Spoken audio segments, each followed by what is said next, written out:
right. If there aren't any other comments on the accessibility forum, and we can come back around to this topic as we go along as well. We'll keep on moving a little bit. I wanted to touch on a few resources.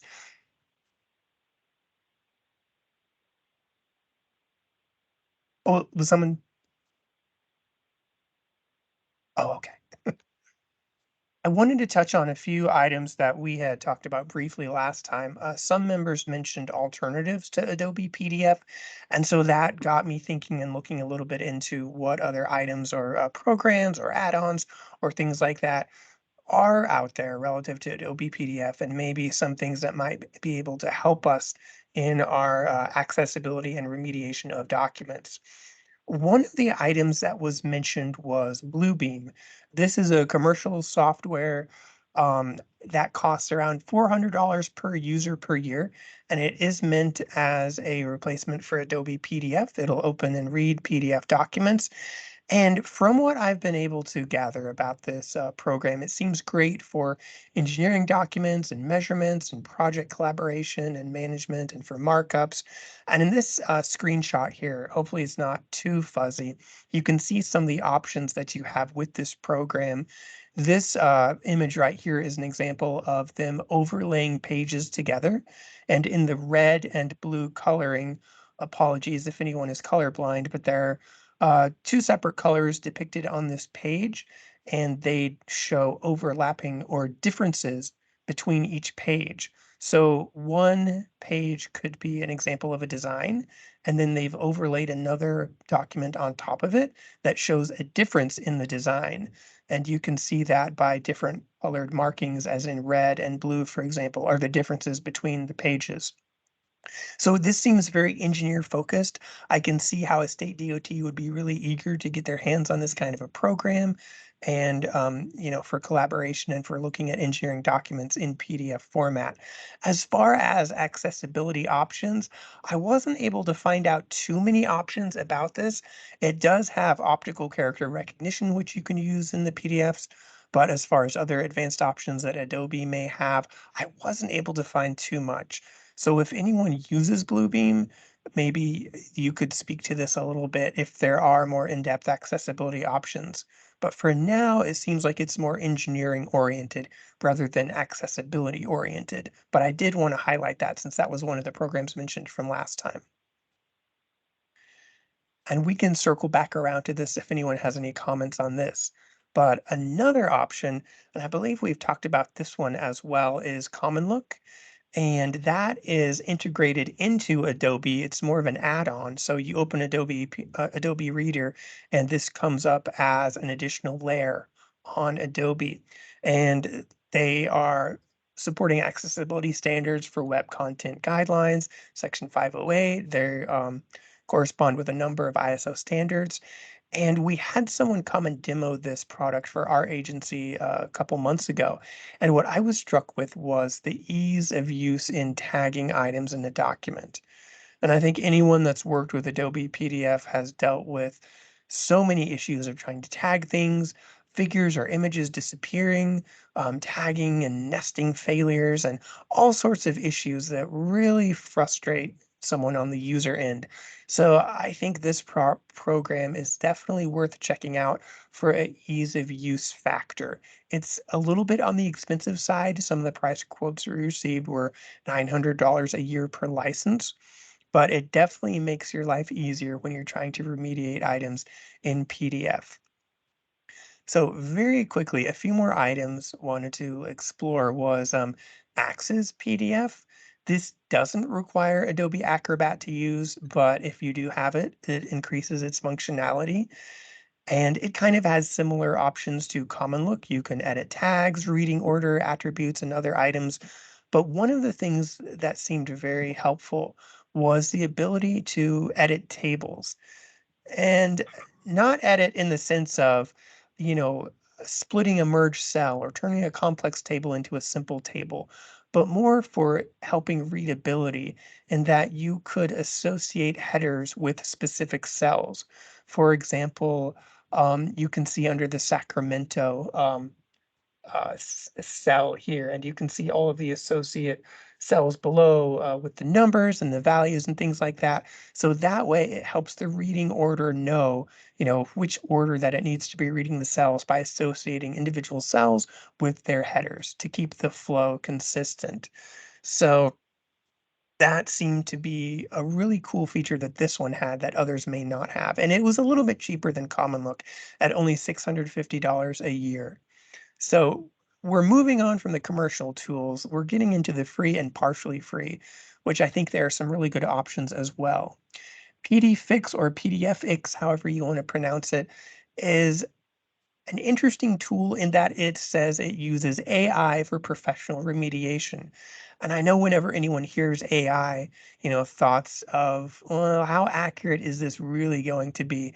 Anyone who's done Chat GPT or, tried to get facts from those kinds of things. Some of it can work, some of it may not work, but this one seemed to be all right. I've taken a few PDFs and put them through this, and they seem to make them at least a little bit more accessible. They have a paid version and a free version.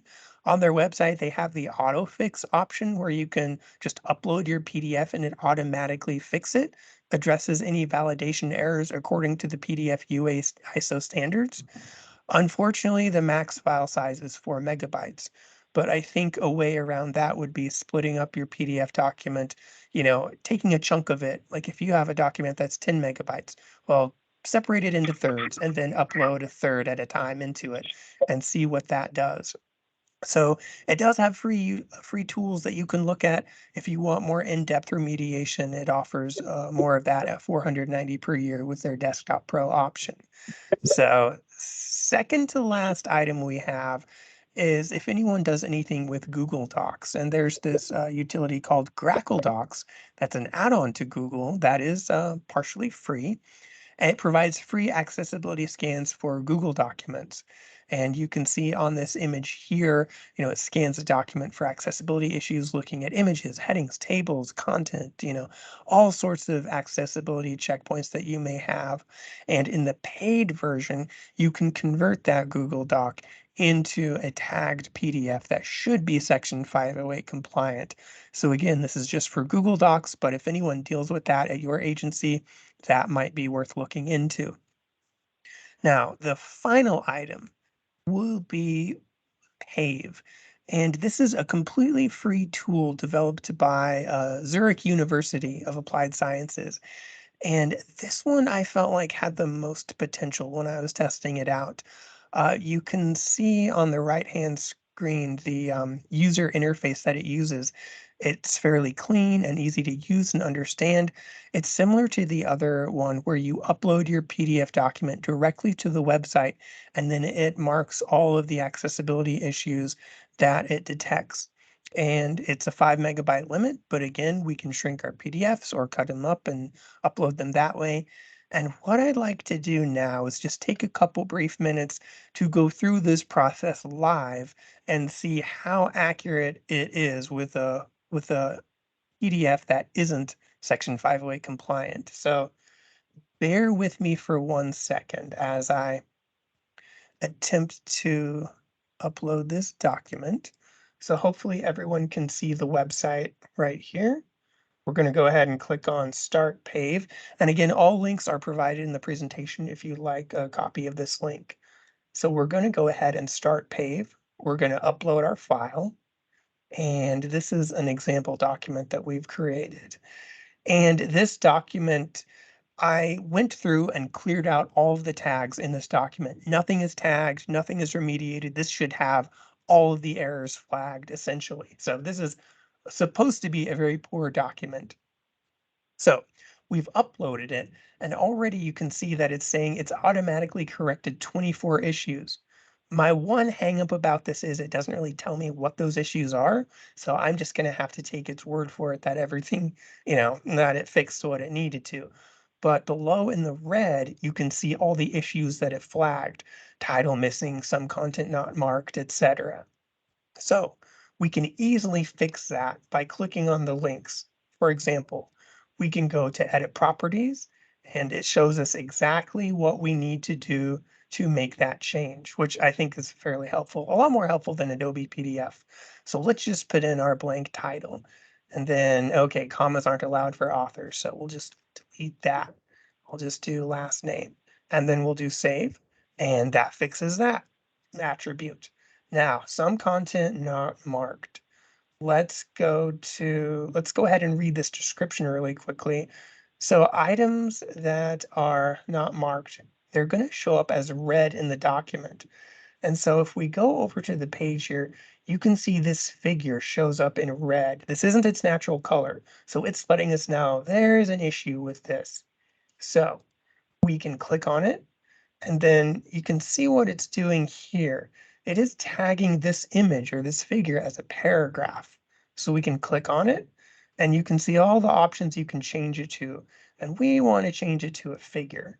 So we've done that, and you can enter the alt text right here. I'm just going to put sample alt text, and we'll do save. Okay, and that's fixed that. So everything is looking pretty good right now, but there's a few manual checks we need to do. Let's go ahead and go to properties.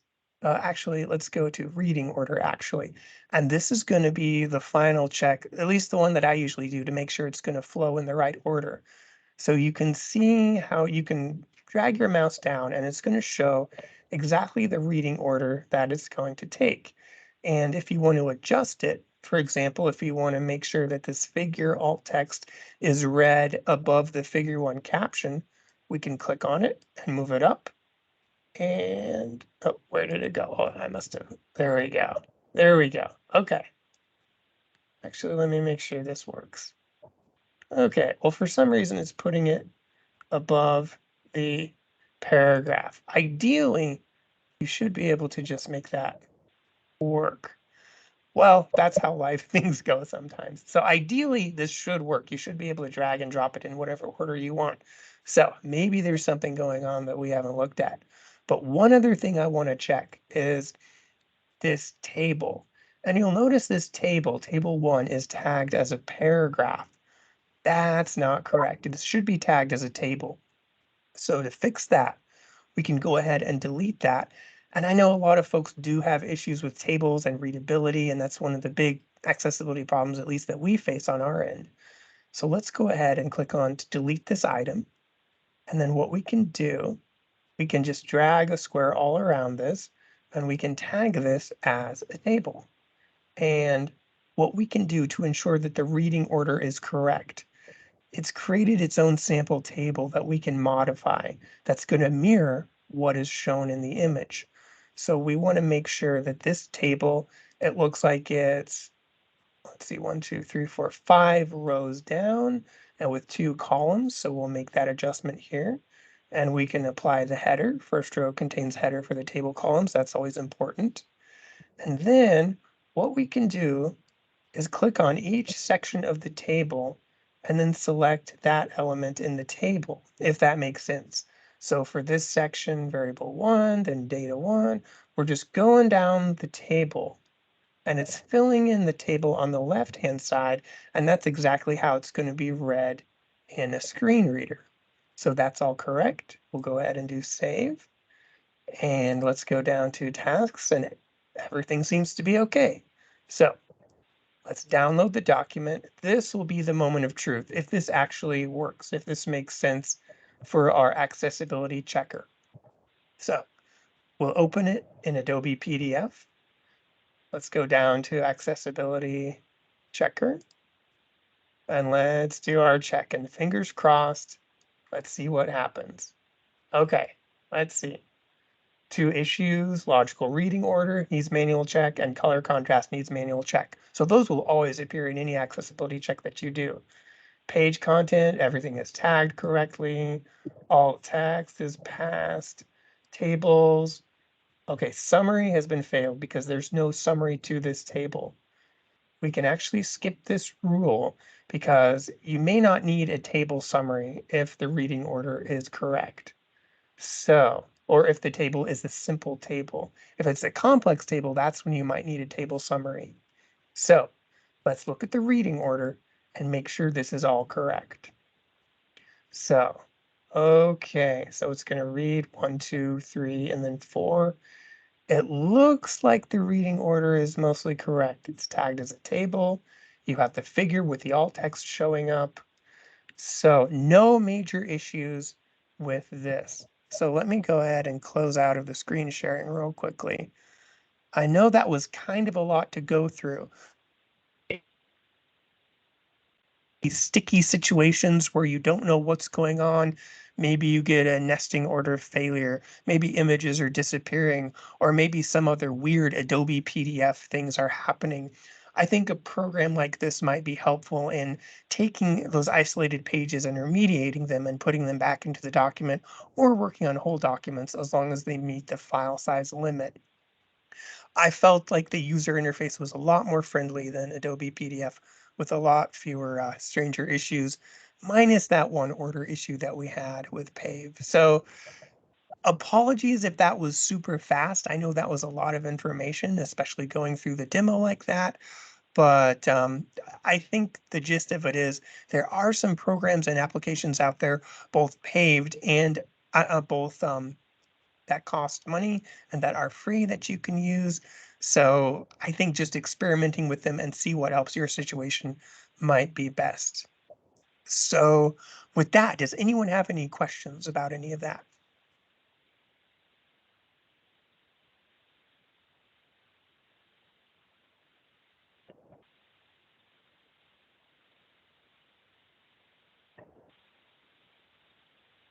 All right, if there aren't any questions, I'd like to ask the group, does anyone use anything besides Adobe PDF in your office?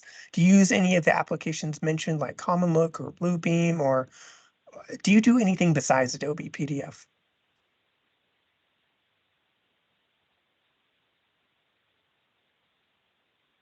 Hi, Michael. This is Michael. Hey, Michael.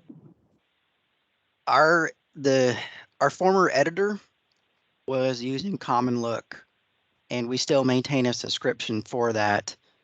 And we are in the very beginning stages of hiring a new editor for both the Center for Transportation Research, and then also we'll be performing some tasks for the library. And we fully expect to be able to use both Adobe and Common Look when that hire is eventually made. So yes, I don't have a lot of experience with Common Look. I know that the last week that the editor was here, she tried to give me a crash course in it, and at some point, I just had to kindly beg to leave. Yeah, if I get that. I totally get that. Have you heard, like, has anyone had good things to say about it though? Or like, and is it like once you kind of learn it, it's all right? Or has it all been She horror stories? she found it quite helpful. And Okay. when I was sitting there next to her as she was remediating a document, you could tell that she was comfortable with what she was doing.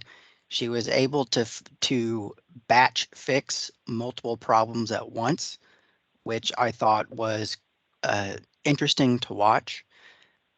I do know that she and I were perplexed at times with respect to the following. I would run the accessibility check using Adobe. She would run an accessibility check using Common Look, and they would not be identical ever. In some cases, Adobe would tag something as a problem that Common Look wouldn't, and vice versa. And I don't think we ever came to a satisfactory conclusion onto why that was happening. Wow, that's a little freaky. Like, so what did you end up settling on as far as when you did a final submission to like FHWA or NTL? Did you go with like the common look, what that report said, or what Adobe PDF would say? She would be doing the lion's share with respect to tweaking the document to make it as accessible as possible. And as many people in this forum know, one of the things that we had to depend on the researchers for were the alt text descriptions. Once we got that done, the previous editor would be able to more or less stitch up the structure so that things looked good. She would then send it to me, and I would pass it through Adobe and try to do last minute checks. and again, minor tweaks to try to make it as accessible as possible. And this comes back to conversations that we've been having for probably years, a good faith-based effort to make it as good as we possibly could. Hmm. Yeah. Thank you for that. That's great insight. That's what we really require for submissions to NTL because we understand that there are discrepancies, and this isn't, there's sort of an art form, I believe, to making documents accessible. The cataloging staff at NTL do use Common Look, and we are in an agreement with the Federal Highway Administration where they are managing a package of licenses. So they got some kind of a deal we had a trial for a year, and they provided the training, and I think that was actually very cost effective. And we're still in some kind of special pricing arrangement. I don't know. It doesn't sound like this is a permanent licensing situation for us, but we're taking advantage of it. Now, I went through the training and I also did some self-directed training, but I don't use it every day. So I do find Common Look to be a little bit of, it's not a casual, oh, I'm going to use this now. That being said, the two catalogers, Sean and Nellie, do use it in their work every day. So I know that it can make your life better. I'm still using Adobe to do my accessibility checking. I confess. But I'm not doing remediation every day, so I find that easier myself. I think we're in the same boat. We use Adobe as the final arbiter of what is a good accessibility check. And right now, I think we're just struggling trying to find tools that may help us along that way. So honestly, whatever gets you to that point, let us know. We always like to see new tools and new applications that we could experiment with. So I know Penny Simpson mentions others in our office use Bluebeam, but I do not. I'm wondering, Penny, maybe next time or in the future, if you could find out what people are saying about it, do they like it? Do they not like it? Or does it have accessibility features? Or is that not even on their radar? Or I guess just what a general consensus is, if they like it or not compared to Adobe PDF. Sure, I can ask some of the admins who use it more often, um, and if they're using it for accessibility. But I don't even have the program, and actually, our IT is pushing us away from even having Adobe on our Wow. computers. They only want us to use Bluebeam, which I don't understand. But so do we just buy our own license so that we can keep Adobe? But if I do end up finding someone here in our office that has been using Bluebeam for accessibility, maybe I can ask one of them to give or do a presentation. I'll see how comfortable they feel about doing that. Yeah, that'd be fantastic. Thank you, Penny. We'd love to hear anybody talk about that. So that'd be great. Great, thank you so much. Enid posted in the comments, our IT department allows only Adobe. They do not want to have to go through the other programs to see if they meet our state privacy requirements. So that's interesting. There doesn't seem to be any, let's see, any general, what's the word? Like everyone seems to be using their own thing essentially. Like it's almost the Wild West as far as government agencies seem to be. Like there's doesn't seem to be standardization for this kind of thing. So I'm wondering is if that's something that's going to be cracked down on in the future, especially with accessibility standards being so commonplace, or if people are just gonna, you know, keep using their own programs and then get accessibility however they can. So that'll be interesting to see how that develops. One of the things that we're working on in the interagency publications group I belong to, and this is a group that's, I don't know, sponsored, if you will, by the White House, the Office of Science and Technical Policy. We get together on a monthly basis to talk about publications and implications for public access, the different formats the publications are in, and accessibility is now an issue as well.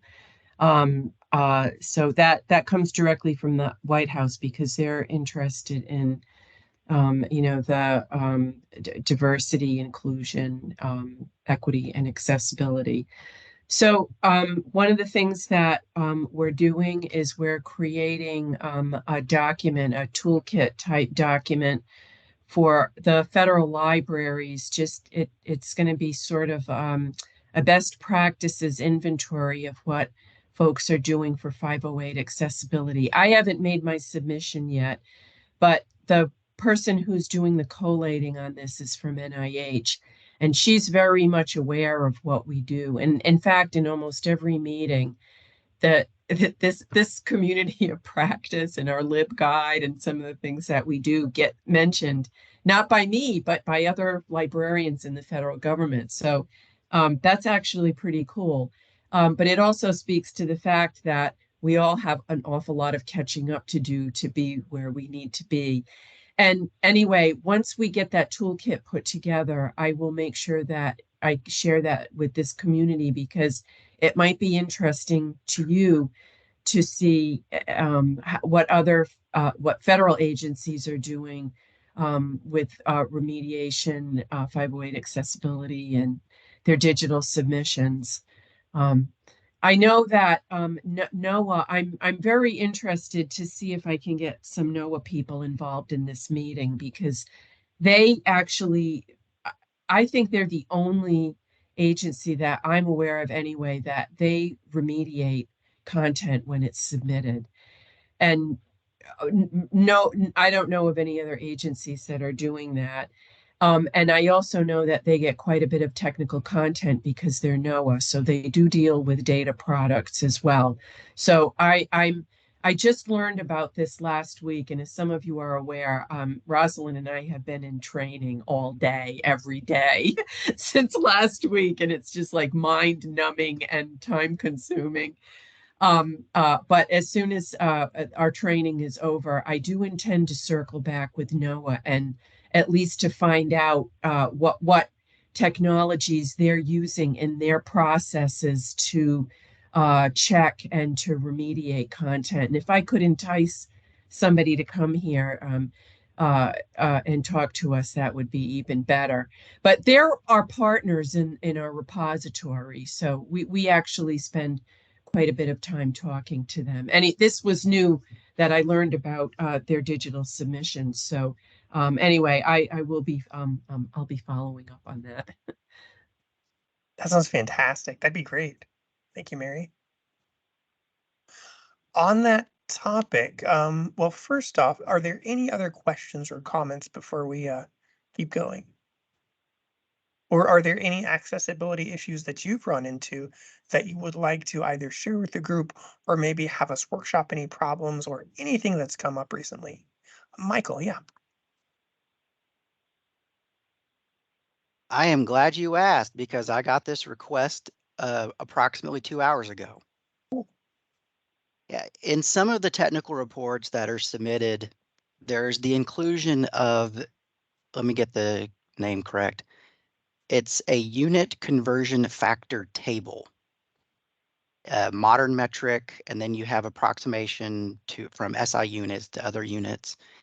And in some cases, Adobe thinks of this as a table, and it's just an absolute mess.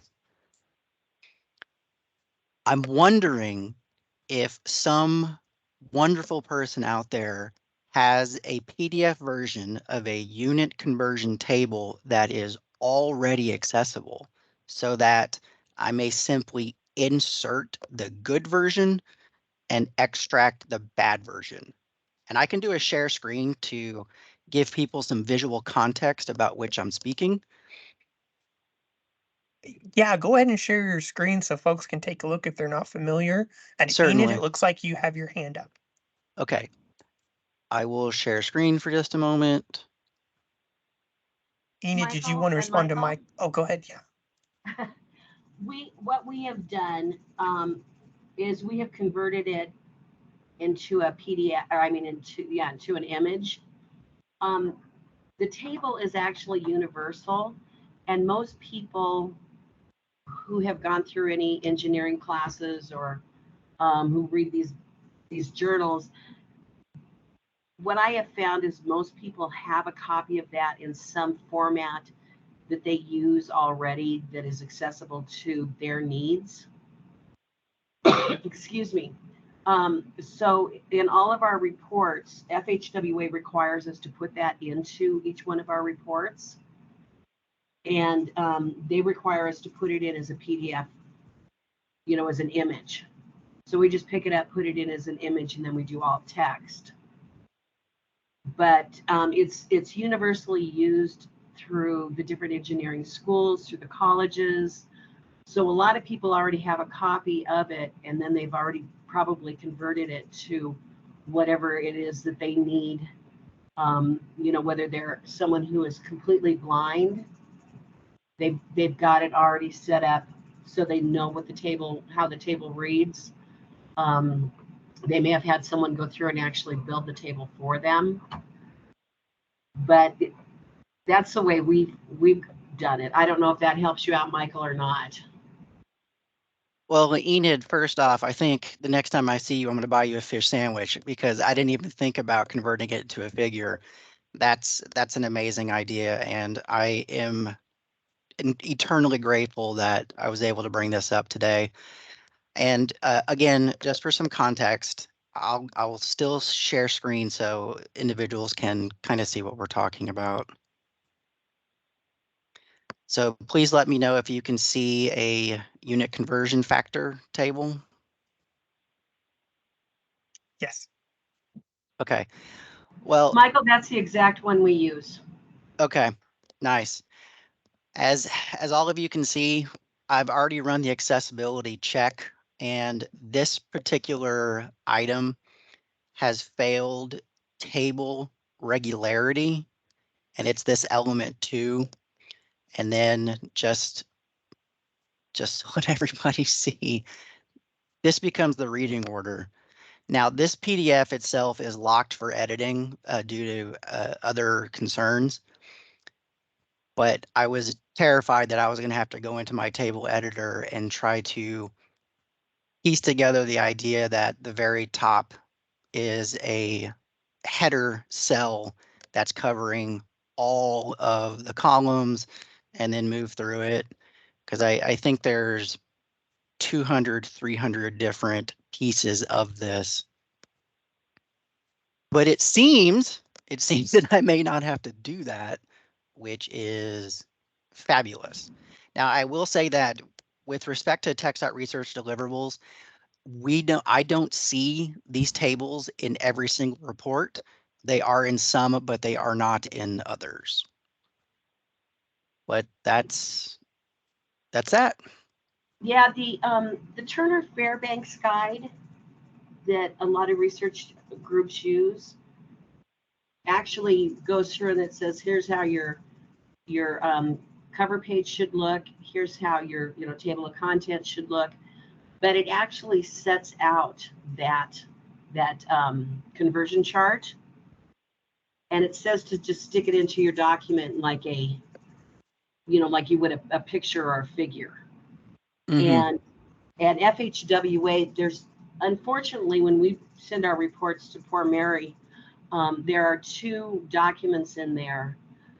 The first one is this conversion chart, and then the second one is the tech report that's required by TR or US DOT.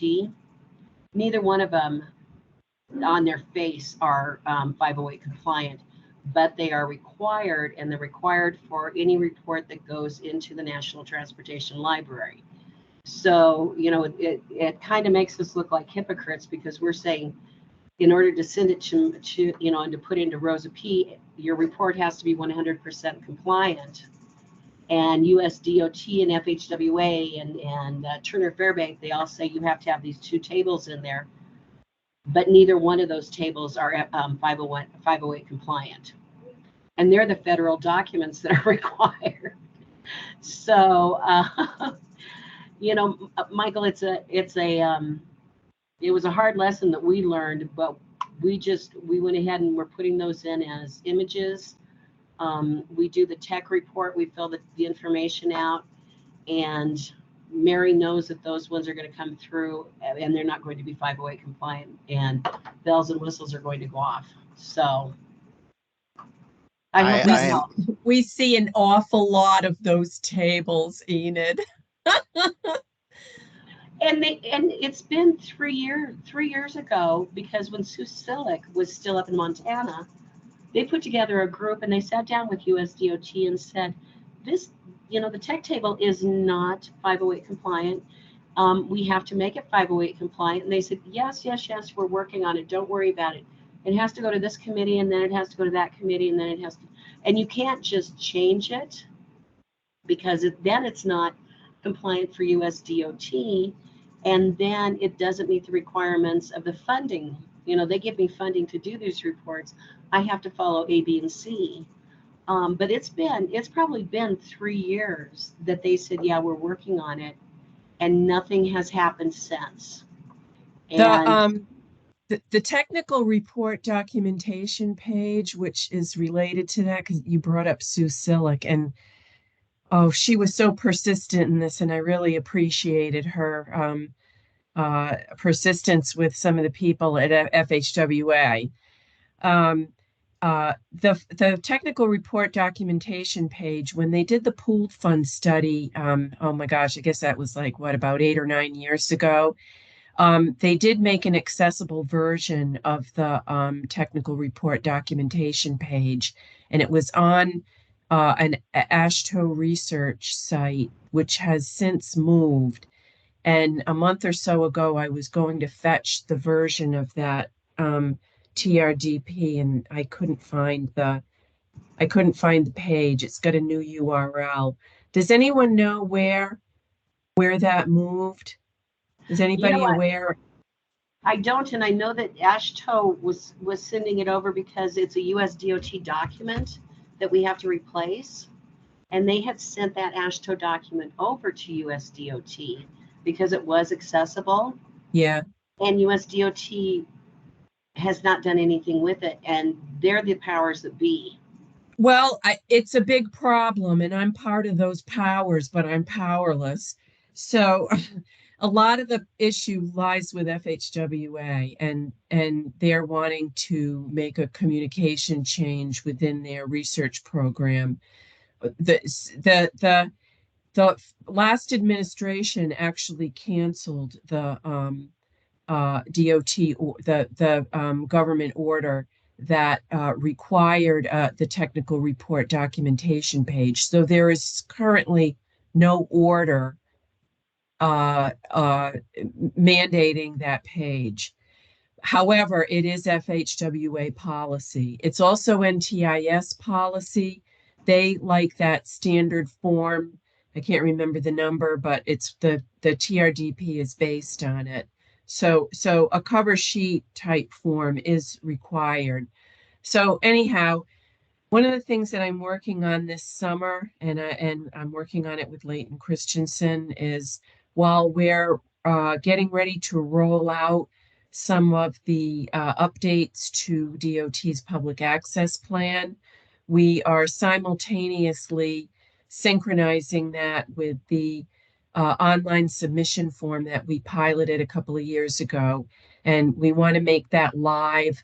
I'm thinking maybe this fall, this winter, around the time when we start to really move up to implementing the new public access plan, and hopefully have some time to socialize this. But we think that going to the online form is going to solve the problem with the 508 accessibility and give people the ability to generate their own form that can go on the document, instead of using a form that is not 508 accessible and is really hugely outdated and does not collect all of the information that we need. For example, like digital object identifiers. We kind of, finagled that in the current cover sheet. Mary, do you know, will you guys be working with Turner Fairbank then? Because there's that CGR Yeah. or yeah, the communication research guide. And that, there's a lot of stuff in that is not 508 accessible. We're working with it's change is incremental, and sometimes I have found anyway, especially in dealing with the government and the big bureaucracy, is that you just have to be ready when that window opens to jump through it with your, oh, look, we have this all ready to go and people are using it and they love it, and let's make it the policy now. The FHWA people are aware of what we're doing, and we've had some meetings with them, and we're moving ahead because it's very important for the integrity of our submissions. And we also want to enable our submitters, so we've got a little way to go with FHWA, but I'm not discouraged. I guess that's my final answer. Michael, you have your hand up. Yeah, Enid, I very much appreciate you bringing up the technical report documentation page, because that is also a source of frustration. The previous editor at CTR came up with a workaround with respect to Common Look, and I don't quite understand how it works, but she would do something where she would linearize the TDRP, and that would fix it. And for anybody using Common Look, if there's a linearize button, you might want to investigate that. And Mary, the AASHTO redesign with their website has been an absolute nightmare. So many things that I used to be able to find, I can no longer find. Like the Sweet 16, the high value research projects, I can't seem to get to them anymore. So it's not surprising to hear that some of these resources have kind of disappeared into the void. I've reached out to a contact at AASHTO to kind of ask about what's going on with that. And Bob said he'd try to get back. Maybe this is something we can talk about at the summer meeting, those of us who will be there. I'm really sad to see some of that content either moved or no longer be available, because I know many of us worked on some of those support materials for research.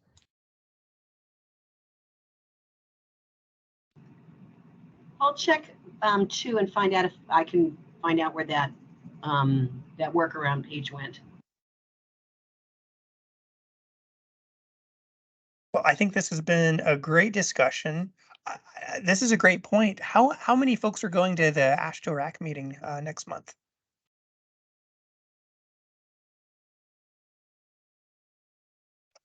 Okay, good. Mary's going to be there. Enid, will you be there? Sorry, yes, I will. Okay, good deal. Well, yeah, those of us who will be there, I think it'll be a great time to get together and talk about some of these issues. So that'll be fantastic. We have about 4 minutes left in the hour. Does anyone have any questions or comments? And if not, do you have any topic suggestions that you would like to see covered for next time? For example, in the past, we've talked about tables, we've talked about alt text. Now we've talked about different programs and applications. Are there any other burning questions that you have about accessibility that you would like to see covered? The next big thing I think we need to cover is artificial intelligence and Section 508, TRB, Elsevier, SAGE, Community of Public Ethics, our publication ethics, the USPTO, United States Copyright Office, the National Institute of Standards and Technology, MDPI have all come up with rules and regulations regarding artificial intelligence and research reports. But there's a big question about if you pick something up and put it into your report and it's been spit out by AI, there are problems with the compliance, and it's wreaking havoc. So I think that that's our, I'm not the guru on that. I just know that there's all these emails running around back and forth between all these different organizations, and they're saying it's a slippery slope we're sliding down with Section 508 and artificial intelligence. So that might be another one. That is an excellent topic. That's fantastic. That'll be a heavy topic. So if anyone knows of any speakers we could invite for that, that would be great. And if not, then we will, as a community, I think we'll be able to come up with something really nice.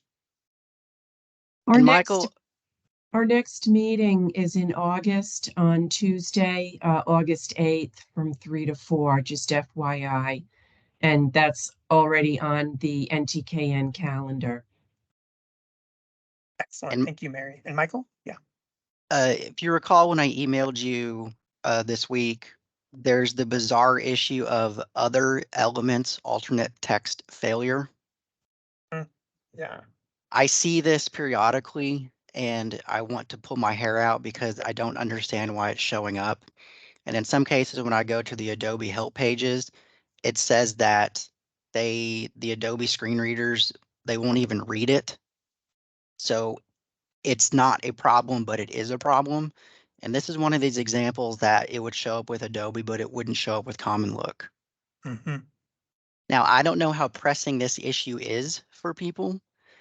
It's, as I mentioned to you earlier, it's usually tables and alt text for figures. But I would really like someone to explain this other elements alternate text failure, and if there's a really cute way to fix that.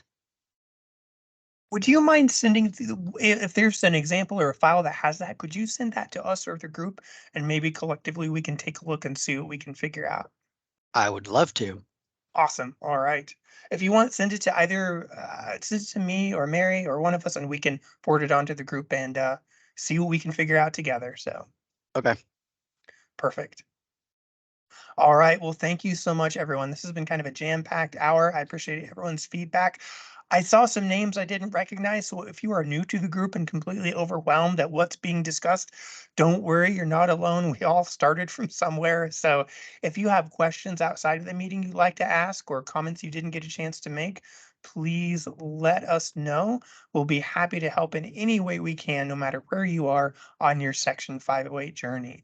So, and Katie just posted a link as well for Michael. Maybe that'll help.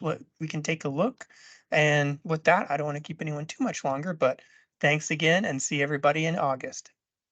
Thanks, everybody.